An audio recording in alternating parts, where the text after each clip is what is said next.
Même la pluie battante qui a arrosé la ville de Bangui ce 30 mars, jour d'investiture du président Faustin Archange Touadéra, n'a pas empêché le peuple centrafricain de faire le déplacement au stade 20 000 places pour vivre cet événement historique. Le peuple centrafricain s'est levé comme un seul homme. Vous avez vu la masse qu'il y avait dans le stade pour venir, je peux dire, acclamer un homme qui a pris une nouvelle orientation pour son peuple. Aujourd'hui, c'est une nouvelle journée, c'est une bonne nouvelle pour la population centrafricaine et c'est ce que nous attendons, c'est-à-dire aujourd'hui élire un président qui peut subvenir aux besoins des jeunes centrafricains.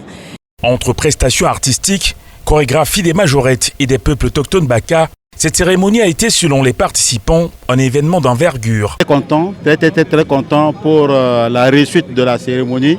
Et vous voyez même la mobilisation de la population. Ça prouve que vraiment le président est aimé par son peuple. Et vraiment ce qui est aussi encore très important, c'est vraiment la mobilisation des chefs d'État, ses collègues qui sont venus participer à cette cérémonie. À présent, le regard tourné vers l'avenir, les Centrafricains doivent être déterminés, chacun à son niveau, à œuvrer pour la reconstruction du pays. Aujourd'hui, c'est l'émergence des femmes centrafricaines.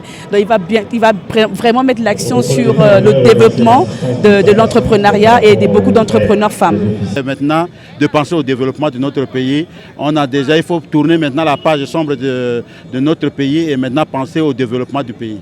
Mais également à tout faire pour le maintien de la paix et de la stabilité du Centrafrique. Nous devons nous unir, n'est-ce pas, pour pouvoir soutenir nos chefs d'État afin que les objectifs qu'ils sont assignés pour libérer l'Afrique soient atteints. Parce que nous avons besoin de la paix. Sans la paix, nous ne pouvons rien faire. Nous devons dépasser nos antagonismes et se voir comme des frères et engager les dialogues pour chercher des solutions aux problèmes.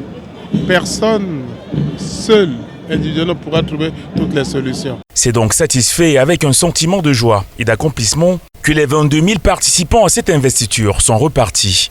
Nous sommes venus pour l'encourager, prier. Nous, les religieux, on prie pour que le Seigneur lui donne la grâce pour conduire le peuple vers le bonheur.